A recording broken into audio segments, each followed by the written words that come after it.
আমাদের শহরগুলোর ঠিক নিচে কিন্তু একটা অদৃশ্য জগৎ আছে, যেখানে প্রতিদিন লক্ষ লক্ষ লিটার নোংরা জল বয়ে চলেছে। ভাবছেন এটা তো বইয়ের একটা চ্যাপ্টার। না, এটা তার চেয়ে অনেক বেশি কিছু। এটা হলো একটা বিশাল ইঞ্জিনিয়ারিং চ্যালেঞ্জ। চলুন আজকের এই আলোচনায় আমরা সেই অদৃশ্য জগতের গভীরে গিয়ে দেখি সেখানে ঠিক কি ঘটে। আচ্ছা, কখনো কি মাথায় এসেছে যে আমাদের বাড়ি, অফিস, কলকারখানা থেকে প্রতিদিন যে লক্ষ লক্ষ লিটার নোংরা জল বেরোয়, সেই বিশাল পরিমাণ জলটা শেষ পর্যন্ত কোথায় যায়? সিভিল ইঞ্জিনিয়ার হিসাবে আমাদের কিন্তু রোজই এই চ্যালেঞ্জটা নিতে হয়।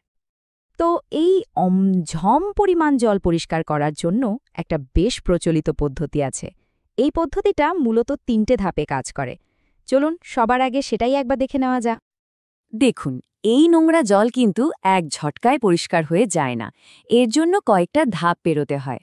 ব্যাপারটা অনেকটা একটা খুব নোংরা থালা পরিষ্কার করার মতো, তাই না? সবার প্রথমে আমরা কি করি? বড় বড় ময়লাগুলো হাত দিয়ে বা জল দিয়ে সরিয়ে ফেলি। এটাই হলো প্রাইমারি ট্রিটমেন্ট। এরপর সাবান দিয়ে ভালো করে মেজে ফেলি, তাই তো? এটা হলো সেকেন্ডারি ট্রিটমেন্ট। আর সব শেষে পরিষ্কার জল দিয়ে ধুয়ে থালাটাকে একদম চকচকে করে তুলি, সেটাকে আমরা বলছি টারশিয়ারি ট্রিটমেন্ট।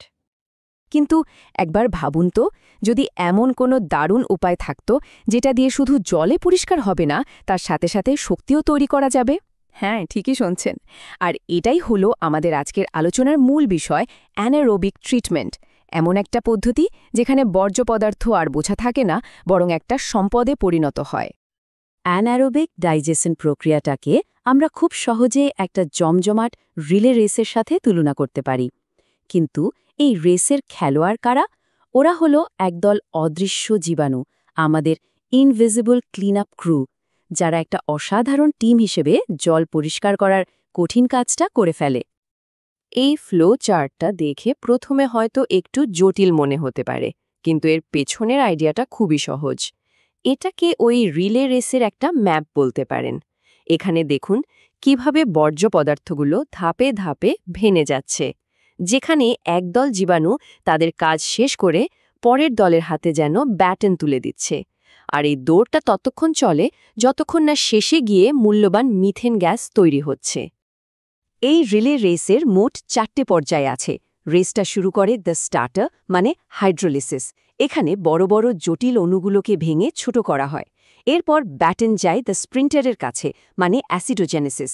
এখানে ওই ছোট অণুগুলো ফ্যাটি অ্যাসিডে পরিণত হয়। 3 নম্বর ধাপে আসে দ্য স্ট্র্যাটেজিস্ট, মানে অ্যাসিটোজেনেসিস, যেখানে অ্যাসিটেট তৈরি হয়। আর সব শেষে দ্য ফিনিশার, মানে মিথেনোজেনেসিস, সেই অ্যাসিটেটকে মূল্যবান মিথেন গ্যাসে বদলে দিয়ে রেসটা শেষ করে। আচ্ছা, এই 4টে কঠিন নাম মনে রাখার একটা খুব সহজ উপায় আছে। শুধু মনে রাখুন হাম। এইচ ফর হাইড্রোলিসিস, মানে হজম করো। এ ফর অ্যাসিডোজেনেসিস, মানে অ্যাসিড বানাও। পরের এ ফর অ্যাসিটোজেনেসিস, মানে অ্যাসিটেট বানাও। আর এম ফর মিথেমোজেনেসিস, মানে মিথেন বানাও। কি সহজ না? হাম। তাহলে এবার বলুন তো, এই রিলে রেসের একেবারে শেষ ধাপে কোন মূল্যবান গ্যাসটা তৈরি হয়? এখন প্রশ্ন হল, এই যে এত বড় একটা রিলে রেস, এটা ঠিক কোথায় হয়? এর জন্য একটা বিশেষ স্টেডিয়াম আছে, আর সেই স্টেডিয়ামটার নাম হল ইউএসবি রিঅ্যাক্টর। ইউএএসবি মানে হল আপফ্লো অ্যানারোবিক স্লাজ ব্ল্যাঙ্কেট। এর নামের মধ্যেই কিন্তু এর কাজের মূল রহস্যটা লুকিয়ে আছে। এখানে বর্জ্য জল নিচ থেকে ওপরের দিকে যায়, অর্থাৎ আপফ্লো করে। আর যাওয়ার পথে এটা একটা জীবাণু ভরা ঘন কাদার আস্তরণের মধ্যে দিয়ে যায়, যেটাকে স্লাজ ব্ল্যাঙ্কেট বলে। আর এখানেই তো জল পরিষ্কারের আসল ম্যাজিকটা হয়। চলুন এই ডায়াগ্রামটার সাহায্যে রিঅ্যাক্টরের ভেতরে একটা ছোট্ট ভার্চুয়াল ট্যুর করে আসি। দেখুন, একদম নিচ দিয়ে নোংরা জল ভেতরে ঢুকছে। এরপর জলটা আস্তে আস্তে উপরের দিকে উঠছে আর এই জীবাণু ভরা স্লাজ ব্ল্যাঙ্কেটটা পার করছে। এখানেই সে মাইক্রোবদের রিলে রেসটা চলে। সবশেষে পরিষ্কার জলটা একদম ওপর দিয়ে বেরিয়ে যায়, আর ঠিক তার নিচেই থাকে এই জিএলএস সেপারেটর, যেটা তৈরি হওয়া বায়োগ্যাসকে সুন্দরভাবে ধরে ফেলে। তাহলে বুঝতেই পারছেন এই অ্যানারোবিক ট্রিটমেন্ট কেন একটা উইনার। এর সুবিধাগুলো কি কি? 1. এতে বর্জ্য কাদা বা স্লাজ অনেক কম তৈরি হয়, ফলে সেটা ফেলার ঝঞ্ঝাটও কম। 2. এর জন্য কোনো অক্সিজেনের দরকার হয় না, মানে ইলেকট্রিসিটি আর টাকা দুটোই বাঁচে। 3. আর সবচেয়ে বড় সুবিধা হলো এটা মিথেন গ্যাস তৈরি করে, যা নিজেই একটা দারুণ জ্বালানি।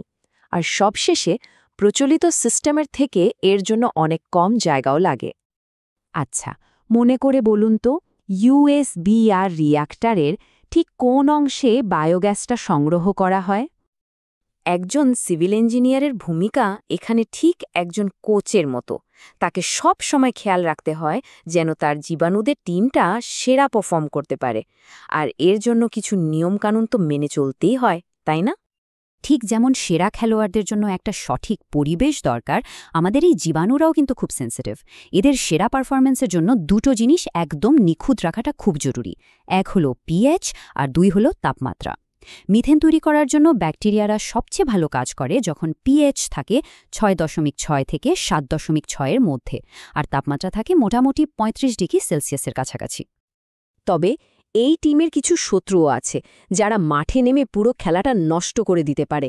এদেরকে আমরা বলতে পারি পারফরম্যান্স কিলার্স, যেমন অ্যামোনিয়া, সালফাইড বা বিভিন্ন ভারী ধাতু।